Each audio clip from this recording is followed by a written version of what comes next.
हायकोर्टाने कबुतरांना धान्य खायला घालू नका असे आदेश दिले असताना देखील काही लोक हे कबुतरांना विविध प्रकारे धान्य खायला घालत आहे। यावरच बोलण्यासाठी आपल्याबरोबर आहेत आत्ता मनीषा कायंदे। ताई, काय सांगाल? आपण देखील व्हिडिओ पाहिले असतील की गाडीच्या टपावरती धान्य खायला घालतात कबुतरांना। याला मुजोरी नाही तर काय म्हणायचं? म्हणजे कोर्टालाही मानायचं नाही। कोर्ट या देशातलं सर्वोच्च स्थान आहे, न्यायाचं स्थान आहे। म्हणजे त्यालाही तुम्ही आडवं मारायचं, प्रशासन नाही, पोलीस नाही। आणि अशा पद्धतीने बरं, ते लालबागचा माणूस इकडे गाड्या घेऊन फिरतोय, मग तुम्ही लालबागलाच थांबा तुमची गाडी घेऊन। ही कुठली तुम्ही RTOची परमिशन घेतली आहे? तुमच्या गाडीच्या तुम्ही एक ट्रे बांधलाय, वर ट्रे फिक्स केलाय वेल्डिंग करून। म्हणजे इतका अट्टास का? काय तुम्हाला दाखवून द्यायचं आहे? काय म्हणजे what do you want to prove? की आम्ही तिथेच दादरमध्येच येणार, किती लोकांना त्रास झाला तर आम्ही तिथेच येणार, तिथेच दाणे टाकणार, तिथेच गोंधळ घालणार। म्हणजे आणि याच्यावर खरं तर गंभीर गोष्ट आहे ही। आणि याच्यावर पोलीस, RTO, संबंधित सर्वच एजन्सीनी लक्ष द्यायला पाहिजे। कारण मी पुन्हा पुन्हा सांगते की हा एक सामाजिक उपद्रवाचा प्रश्न आहे। हा न राजकीय आहे न धार्मिक आहे। आपण इतर अनेक लोकांना सांगतो तुमचा धर्म असेल तर तुम्ही घरी पाळा, पण हा जो हट्टीपणा आहे, इगो, आता त्यांचा इगो हर्ट झाल्यासारखं चाललं आहे की तुम्ही आम्हाला आमच्या बंद करता काय, आम्ही पण करून दाखवतो। हे चुकीचं आहे। ताई, हायकोर्टाने आत्ता जी सुनावणी झाली त्यामध्ये स्पष्टपणे सांगितलं की काही मोजके लोक धान्य टाकतात, त्यासाठी आम्ही अनेक लोकांचं आरोग्य आपण धोका, म्हणजे त्यांचा धोका आहे असं हायकोर्टाने सांगितलंय। 2.25 कोटी सुमारे मुंबईची लोकसंख्या आहे आणि ही थोडी लोक, परंतु इतकं उपद्रव मूल्य स्वतःचं का? त्यांना काय सिद्ध काय करायचं आहे? आणि हा अट्टास आहे।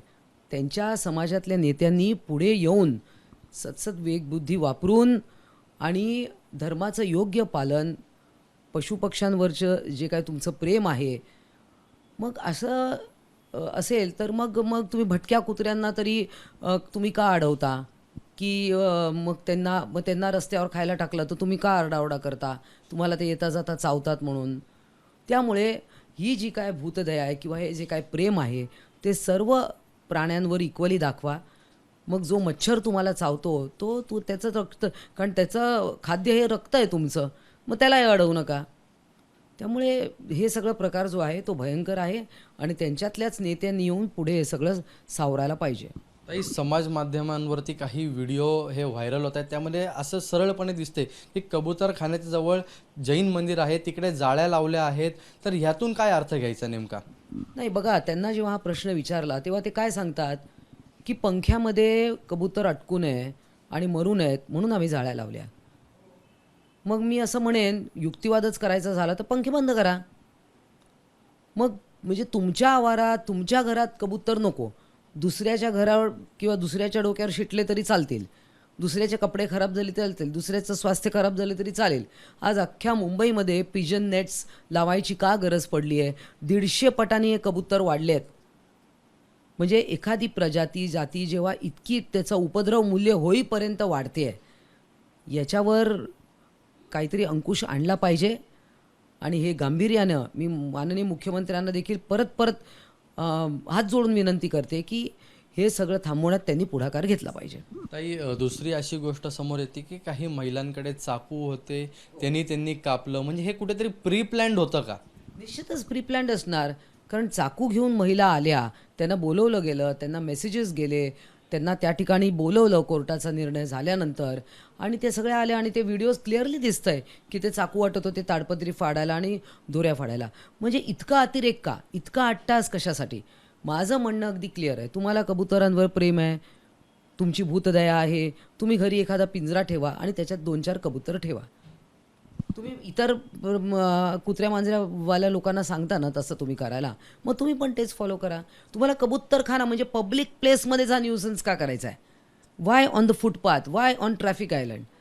तुम्हाला ट्रॅफिक आयलंड आहे तो, तिथे ती पाणपोई होती कोर्टाच्या 6व्या नंबर पेजचं, तुम्ही 30 तारखेची ऑर्डर बघा, ती एक पाणपोई होती 1933 साली, नंतर त्याचा कबूतरखाना झाला। हे सगळे कबूतरखाने मॅनमेड आहेत आणि यांना इतकं अति खाऊन त्यांची संख्या वाढलेली आहे की त्यांचा उपद्रव झाला आहे आता। तर आपण या संदर्भात मुख्यमंत्री देवेंद्र फडणवीस किंवा उपमुख्यमंत्री एकनाथ शिंदे जे पालकमंत्री देखील आहेत त्यांची आपण या संदर्भात भेट घेणार आहात? मी माझ्या सगळ्या व्हिडिओजमध्ये सगळ्या माझ्या ते स्वतः सभागृहात होते मी जेव्हा हा विषय घेतला तेव्हा, आणि ते सगळ्या जणांना माझं म्हणणं पोचलेलं. मी सगळ्यांना टॅग करते सोशल मीडियावर, कारण मुख्यमंत्री कुठेतरी आता आज रक्षाबंधन आहे, सतत ते दोघांचेही सतत दौरे सुरू आहे आणि त्यांना हा विषय माहीत आहे, दोघंही पाहतात आहे.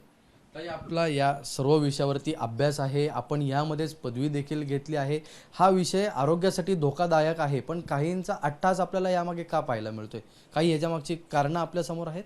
नाही काय म्हणजे आम्ही किती महत्त्वाचे आहोत, आमचं मत किती महत्त्वाचं आहे, किंवा आमचं उपद्रव मूल्य ही उपद्रव मूल्य दाखवण्याची काहीतरी संधी आहे की काय? असंच त्याच्यातनं निष्कर्ष निघतो ना. आता चौपाटीवर 10-12 किलो गोण्याच्या गोण्या सगळ्या ओतल्या तिकडे चौपाटीवर, गिरगाव चौपाटीला. मग हे म्हणजे तुम्हाला काय दाखवायचं आहे? माझं अगदी स्पष्ट म्हणणं आहे, अनेक लोक घरी पाळीव प्राणी पाळतात. कोणी कबूतर असते, कोणी चिमण्या असतात, कोणाकडे पोपट असतो, काकाकुवा असतो, लव्ह बर्ड्स असतात. तुम्ही दोन कबूतर ठेवा तुमच्या घरामध्ये किंवा तुमच्या सोसायटीमध्ये ठेवा. सोसायटीमध्ये तुम्हाला हे सगळं चालतं का केलेलं? एखाद्या कुत्र्याने कुठे विष्ठा केली तरी लोक बोंबाबोंब करतात. मग हे तुम्हाला चालतं का? तुमच्या ते एसीच्या खाच्यात ते जाऊन बसतात, तिकडे सगळी दुर्गंधी, घाण, अंडी, म्हणजे त्यांचं पॉप्युलेशन कंट्रोल. माझा मुद्दा काय आहे की तुम्ही अनावश्यक खाद्य देऊन त्यांना त्यांची पॉप्युलेशन विनाकारण वाढवताय. त्याची जी निसर्ग साखळी आहे त्याच्यात ती बाधा पण आहे, आणि तुम्ही त्यांना ऐतखाऊ करताय. त्यांना पंख दिलेत निसर्गाने, ते जाऊन आपलं खाद्य शोधू शकतात. आता गाडीखाली येऊन तुम्ही म्हणता की कबूतर मेलं. आता ते गाडीखाली येऊन प्राणी मरत असतात दुर्दैवाने, परंतु तुम्ही त्यांची विनाकारण पैदास जी करून ठेवली आहे मुंबई शहरामध्ये, आणि त्याच्यामुळे जो न्यूसेन्स तयार झाला आहे त्याच्या विरुद्ध माझा विषय आहे.